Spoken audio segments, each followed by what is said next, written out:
So Iran versus Israel and US ki adum laba hoji thoi conflict Iran asing matang da makha samla pa thamjage nodi kenai kan ngarang fawda means ngarang Friday numit sida thokiba thodok haitare men oina thokiba thodok mayam su loi kanaram haitare thodok tara hak thamjage madu thamjadri ngai da ngasi gi oina ngarang nahan koi gi last 2-3 days sidagi haitare ko koi gi Iran gi oiba moi gi media housing di Netanyahu Prime Minister of Israel Siri haibagi along with his cabinet, sixth cabinet haitare man Siri haibagi propaganda kaya amadi hairi but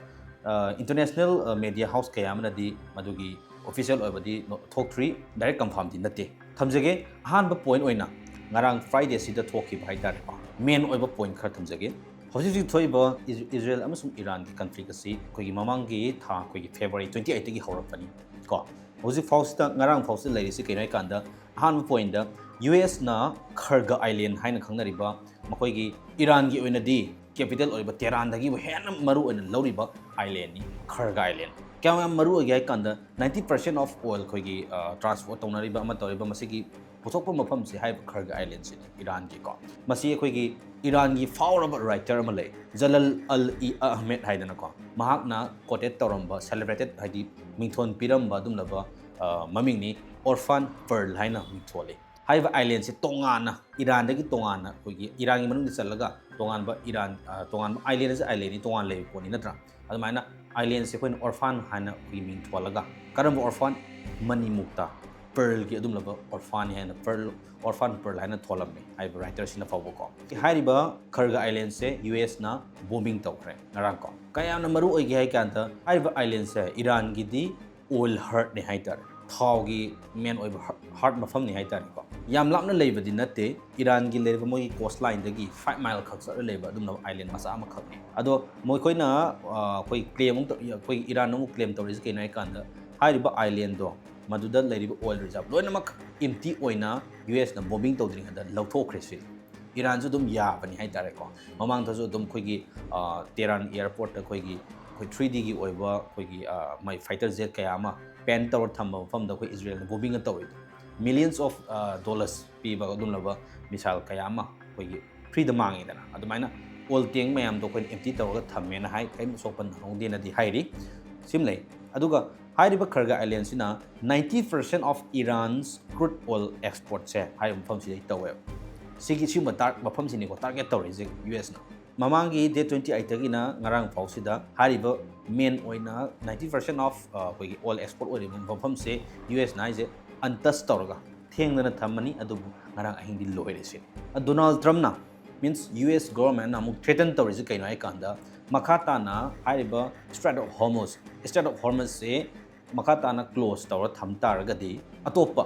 oil infrastructure leriba mafam sing adum target tawrakani sin haina koi threaten tawe aduga Iran amu khudata kari pakum pirake hai kanda kamaina warning tawke hai kanda leiriba makoi gi regional oil infrastructure mafam khudima loina mai thado kani sin if makoi gi energy infrastructure site sing makhata na attack tawrakpa ama ma tawrak taragadi hairiba makoi gi Iran masada lejariba regional oiba koi gi masagi oil reserve leiriba infrastructure mafam site sing loina mai thado kani sin kai tholakani US khakta nati prithvi pumbani akai bala ka doi aduna omthing tu thengba pungtu thugai su ya baranti threaten ama tawre adugi reply pirak bai one Iran na ko makha tanam kai kanda if makoi gi leiriba regional oil reserve mafam sin loina mai thado loi mangan taraga di global gi oina energy catastrophe yama thokane yam ka hena mang takpa amon hawak ngamoida ama thokani sin Iran na haires adagi mu ani suwa point ngarang gi ko US defense secretary akoi gi P action has kaino join oil ni ko US Israel na pangthoi si joint military strike ni tawrise masina has kaino kan Iran gi leriba military capabilities 90% di loisale aduga makoi gi missile volume ko 90% puno loisangre aduga drone volume na down to 95% means anamana moi gi military capabilities loisale haina koi US ke dum laba defense secretary P action na fongdoki ko kaya musita na haige kanda Iran is still firing but their arsenal is emptying senior adagi ahum sobada ngarang US ki oina laibak thiba kanai kanda Iraq yaude ko Iran sida Iraq yaude but western changba Iraq ki mafam amada koigi US ki adum laba refueling aircraft ama crash tawe aduda makoi gi US ki crew member taruk se ko US na muhai se hariba makoi gi adugi incident accident do mistaken oiba yam hostile oiba adum laba kanom tana thodo amatana phone ba thugai badi nati lansika means atopa enemy gi adum laba kanona koi mission ama strike taro mistakenly soiba khotpagi accident nati man phongdoi main cause se kenai kanda aircraft to gi ejection system to fail oibagi ni han fine phongdoi ko mathang mari suba point da ngarang mak Friday have no mission talk ba mari suba thodo kai mai kanda US su hande Iran su hande amasu ta hande more than 5,000 marines and sailors ko deployed to kaida Middle East ngarang thajagrabani US now 5,000 henba dum laba marine sailor kayama deploy tawre Middle East men ona Iran gi conflict hoiba jaga se thajalaiba masigi region se thajalaiba adugum laba koi gi navy ship sim ahum sida koi gi 2,200 marines koi gi karamba unit ki marine expeditionary unit haina khangnar koi US ki leba unit asigi adugum laba 2,200 marine personnel sing yawba dum laba ship ahum irang mafam tamna koi gi changkhra haitare ko adu US na dum law basi kaina kanda yad ground invasion dum haiba but adu thajali do ground invasion gi di natte haina sumani phongdoi aduga ngarang fausida Iran na negotiate tawnabagi lambi kharadi dum moina haidi hai karamba negotiation no hai kanda makoina Iran na tawgodobani negotiation se karamba nai kanda Iran ge dum laba state of Hormuz se fauraga oil tanker kayama chatkadori masi chat kadaba oil tanker se limited number of oil tankers oil gani hai maduda fauraga chathokasin oil pura sakadaba oil tanker koi oil cargo ship anambana chati hai taragadi karamba ayaba loba tai hai kanda makoi gi currency se US dollar oidaba Chinese yuan da oigadabani sin any country mana makoi thau loge ama taw hai taragadi haibado ayaba pigani karam kanda makoi gi currency se Chinese yuan da trade taw yar kanda chalangani haibagi sumaina wafam kayam tham dollar na te ko yuan da sigi yuan da my country da US dollar da koi tawjararoi na hairu bangaktani for example Venezuela gi koi leader koi Maduro fazin kriba ha wari mem legra haitar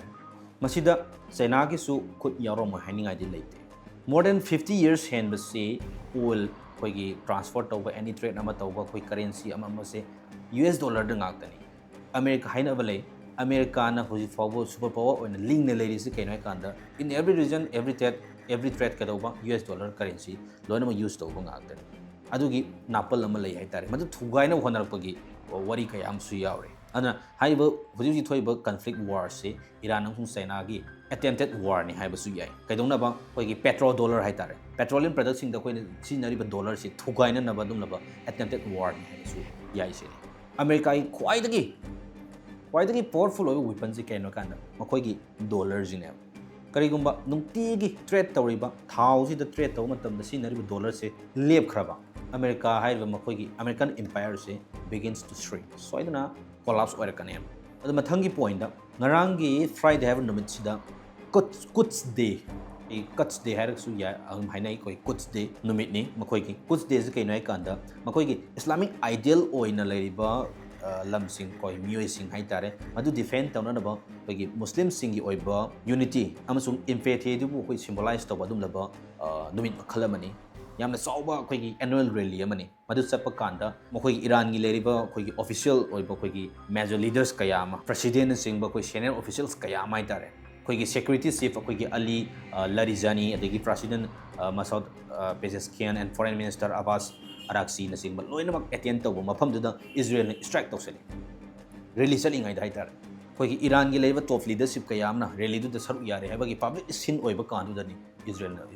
strike tawsali similar mathang da ngarang numisi thokrisi Iran na 3 times koi land se haropadagi ahumlak subu oina Turkey da mu koi target tawe ngarang se third time since the war began haitar adubu Turkey da makoi thajaliba missiles punamak anamana koi Incirlik air base hariba matkoi mathak sida koi missiles ayama koi intercept tawki Turkey gi maikai dagi haitar hariba Incirlik air base isu adum laba koi US gi base leiba mafam jaga singi manungda mani ko Iran na koi Turkey isu NATO gi member mani ko Turkey is a NATO member aduduna maram orga Turkey gi leriba US base sing sida koi gi target tarapani Iran ngarang ka pisiga ahumlak subani haitar hariba insalik air base se adum loba koi gi US ki nuclear weapon host tawra leiba mafam jaga amani air base mafam ni haitar adugo mayamna adum tabiram lagani NATO gi article 5 haidana mayamna khangnari ba ko NATO's article 5 masina kari haibano hai kanda NATO gi member amada attack to wai base NATO gi member is country khudimakt attack to bani haina lobagi adum lob article amani adubu haiba article do ngarang fawba koi gi Turkey do tawrokpa Turkey as NATO gi country member mo obani na NATO de attack to pa base NATO gi member lo Turkey de attack to pa base keno mo ko yomi na NATO member khudimakt attack to pani haina low targa di atopa country NATO member ma'am to for the US or for the Turkey for the laga lan yawbi yari wari bobo ko ID according to this article 5 I tari but was it for the apply totally adu nakalamurom da Australia na so makhoi gi leriba citizen sing UAE amasung Israel dagi evacuate taunaraba orders main thoi non essential officers haitare officials haitare means citizen sing haitare aduga ngasai gi deployment haitare deploy tawba khoi gi US Marines adugi kayam deploy taw adu khak natana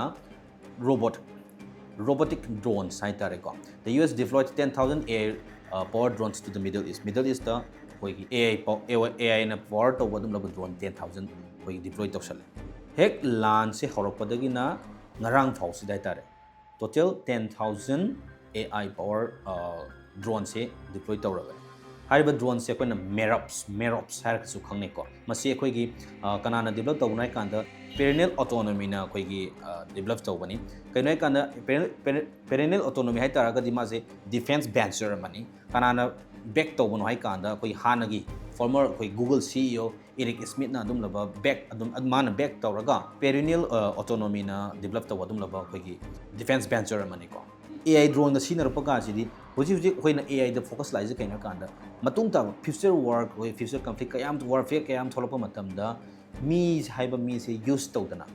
khoi gi robot kayama AI gi through the AI robot kayama AI drone kayam sinarga war tholokini haiba gi khoi gi perceptions kayama khoi gi thajaba kayam leiri bane ko adugi future warfare do hoji uba hore sini haiba drone sida tawdu kaina kanda enemy gi drone sing se tanaraga koi gi han tawraga koi gi destroy tawga doin thugai ga doin AI generated ni haidare ga aduga ngarang fawba sida last oina ngarang fawba sida sikiba mi gi masing se 1444 in Iran aduga Lebanon dana 773 is my see casualties kayama casualties di pung khuding gi haib tare mina khuding henkali haib tare ko koi gi around injure koi gi US Israel attack sida koi gi sikiba se 1444 in Iran aduga sokpa sang sina more than 18,000 haitare plus ko since akoi February 28 gi chathariba conflict si manung sanna so asokpa koi victim sing ni siriba mi gi sahi sang si koi gi 8 months ta ngari ba angang fawbu yawi 8 months ta gi na 88 years fawbu marta leiba mi sing loina dum yawre hairiba phana America na threat tarok taraga su makoi gi leiriba koi gi Iran na close taro thami starter homos di still dum close story ko sini ma'am soy thamjagi yariba mo kai ai su angam bai tare ko any latest label sing adum ma'am da koi share tawn hona jake masing tai ten jage